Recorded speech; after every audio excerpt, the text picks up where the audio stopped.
नमस्कार। मध्य प्रदेश के मुरैना जिले में स्थित एक ऐसा अनोखा प्राचीन शिव मंदिर जिसे तांत्रिक क्रियाओं के संपन्न होने के कारण तांत्रिक विश्वविद्यालय के रूप में जाना जाया करता था।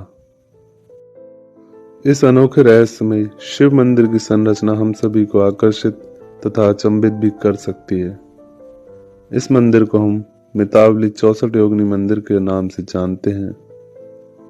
तो चलिए शुरू करते हैं अपनी यात्रा इस रहस्यमय और अनोखे मंदिर के दर्शन के लिए और आपका स्वागत करते हैं अपने चैनल देव दर्शन पर।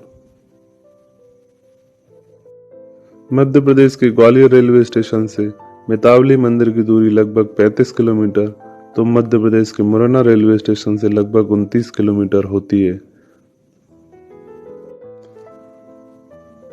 ग्वालियर रेलवे स्टेशन या मुरैना रेलवे स्टेशन से यह दूरी हम बस के द्वारा या स्वयं के वाहन द्वारा आसानी से पूरी कर सकते हैं। संपूर्ण भारत भर में केवल 4 ही 64 योगिनी मंदिर शेष हैं, जिसमें 2 मध्य प्रदेश में तथा 2 उड़ीसा में स्थित हैं। मुरैना में स्थित 64 योगिनी मंदिर को सबसे प्राचीन माना जाता है तथा यह आज भी बहुत अच्छी स्थिति में माना जाता है।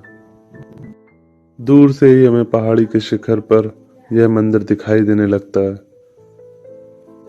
मितावली ग्राम में स्थित इस रहस्यमय 64 योगिनी मंदिर के दर्शन के लिए जाते समय जब हम गेट से भीतर प्रवेश करते हैं तो प्रवेश करते ही हमें सबसे पहले नंदी जी की प्रतिमा दिखाई देती है। नंदी जी की यह प्रतिमा बहुत अधिक प्राचीन तथा एक ही पत्थर से निर्मित हुई थी। वर्तमान में इस इमारत को आर्कियोलॉजिकल सर्वे ऑफ इंडिया के द्वारा संरक्षित किया गया है तथा इसके दर्शन हेतु किसी भी प्रकार का कोई शुल्क या टिकट नहीं लिया जाता है। धरातल से लगभग 100 फुट की ऊंचाई पर स्थित होने के कारण मंदिर तक पहुंचने के लिए हमें कुछ सीढ़ियां चढ़कर ऊपर मंदिर तक पहुंचना होता है। मितावली ग्राम में स्थित इस रहस्यमय 64 योगिनी मंदिर में कई अनजाने रहस्य तथा जानकारियां छुपी हुई हैं, जिसका हम चलकर यहाँ पर पता करने का प्रयास करेंगे। निर्जन तथा सूने पहाड़ पर स्थित होने, चारों ओर हरे भरे खेत तथा खेती होने से यह स्थान बहुत अधिक आकर्षक तथा मनमोहक सा दिखाई देने लगता है। जब हम सीढ़ियों से चढ़कर ऊपर मंदिर तक पहुंचते हैं तो मंदिर के बाहरी स्वरूप या बाहरी संरचना को देखकर पूरी तरह से आश्चर्यचकित हो जाते हैं। मंदिर की इस बाहरी संरचना को देखकर हमारे मस्तिष्क में जो सबसे पहला चित्र उभर कर आता है वह हमारी भारतीय संसद का होता है। हालांकि भारतीय संसद के निर्माण की रूपरेखा या डिजाइन के इस मंदिर से लिए जाने के संबंध में किसी भी प्रकार का कोई भी अभिलेख कहीं प्राप्त नहीं होता है। न ही संसद भवन का निर्माण करने वाले वास्तुविद या आर्किटेक्ट एडवर्ड लुटियंस के द्वारा इस संबंध में किसी भी प्रकार की कोई जानकारी कहीं भी प्रकट की गई हो। तो क्या हम इसे एकमात्र इत्तेफाक ही मान सकते हैं? शायद नहीं, क्योंकि किसी भी संरचना का हूबहू इस प्रकार से मिलान होना संभव ही नहीं हो सकता। हालांकि संसद भवन का निर्माण करने वाले वास्तुविद या आर्किटेक्ट एडवर्ड लुटियंस के द्वारा इस संबंध में या इस मंदिर के भ्रमण की जानकारी छिपाया जाना संभव हो सकता है, क्योंकि यह मंदिर उस समय एक पूर्ण रूप से तांत्रिक मंदिर हुआ करता था। मितावली के इस 64 योगिनी मंदिर का निर्माण गुर्जर प्रतिहार वंश के कच्छप राजा देवपाल के द्वारा 1323 ईस्वी में किया गया था। राजा देवपाल के द्वारा इस मंदिर का निर्माण किए जाने के पश्चात इस स्थान पर सूर्य के गोचर के आधार पर ज्योतिष तथा गणित की विद्या का अध्ययन किया जाता था। कालांतर में इस स्थान पर पहुंचकर बहुत से लोग तांत्रिक क्रियाएं संपन्न किया करते थे, जिस कारण यह स्थान बहुत समय तक तांत्रिक विश्वविद्यालय के रूप में जाना जाता था तथा दूर दूर से यहाँ पर लोग तांत्रिक क्रियाएं या तांत्रिक अनुष्ठान कराने के लिए पहुंचा करा करते थे। मंदिर प्रांगण के भीतर प्रवेश करने पर हमें मध्य में एक गर्भगृह दिखाई देता है, जिसके चारों ओर हमें 64 कक्ष दिखाई देते हैं तथा प्रत्येक कक्ष के भीतर हमें एक शिवलिंग दिखाई देता है।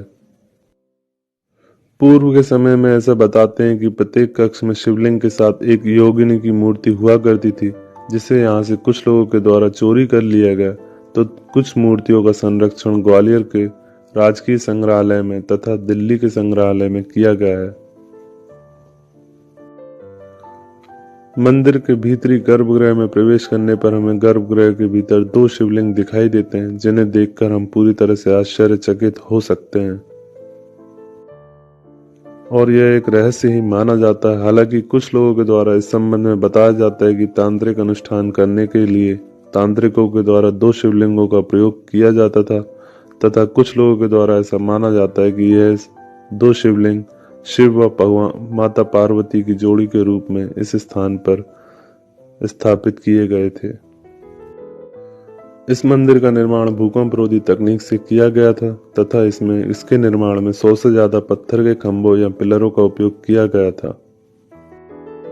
मंदिर प्रांगण के भीतरी क्षेत्र में स्थित इन पत्थर के खंभों या पिलरों की हूबहू संरचना में संसद के बाहरी स्वरूप में दिखाई देती है। वर्तमान में इस स्थान पर बहुत ही कम पर्यटक या दर्शक पहुंचते हैं। अगर आपकी भारतीय इतिहास या भारतीय प्राचीन मंदिरों में रुचि है तो यह स्थान आपको अपनी ओर आकर्षित कर सकता है। मंदिर में रात्रि के समय किसी का भी आना वर्जित किया जाता है तथा रात्रि के समय में इस मंदिर में किसी भी प्रकार के भ्रमण या आवाजाही पर पूरी तरह से प्रतिबंध है। मंदिर के निर्माण की इस अद्भुत शैली हम यहाँ पर देख पाते हैं। मंदिर के तलहटी में आभूषणों से लदी हुई आदमकद प्रतिमाएं बरामद हुई थी, जिन्हें ग्वालियर के राजकीय संग्रहालय में संरक्षित किया गया है। मंदिर के गलियारे में भ्रमण करते समय हमें सर झुकाकर चलना होता है, क्योंकि प्राचीन समय में ऐसा माना जाता था कि शक्तियों के सामने सर झुकाकर ही चला जाता है। अंत में हम मंदिर से बाहर निकलकर माता शक्ति के इस प्राचीन मंदिर में दर्शन कर सकते हैं।